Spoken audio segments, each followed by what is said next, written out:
بسم اللہ الرحمن الرحیم۔ السلام علیکم ناظرین۔ لاہور میں بے گھر منشیات کے عادی افراد میں کھانا، کمبل اور گرم کپڑوں کی تقسیم کا سلسلہ ڈرگ ایڈوائزری ٹریننگ ہب اور ٹرسٹ کے تعاون سے جاری ہے۔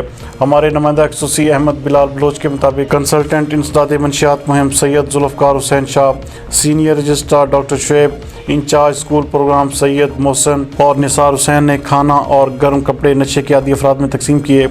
مار روڈ، ریگل چوک، گڑی چاہو، چائنا اسکیم، محمود بوٹی، بادامی باغ کے علاقوں میں کھانا، کمبل اور گرم کپڑے تقسیم کیے گئے۔ اس موقع پر بات کرتے ہوئے کنسلٹنٹ انسداد منشیات مہم سید ذوالفقار حسین کا کہنا تھا کہ شدید سردی کے موسم میں سڑکوں پر پڑے منشیات کے عادی افراد میں اموات کی شرح زیادہ ہے۔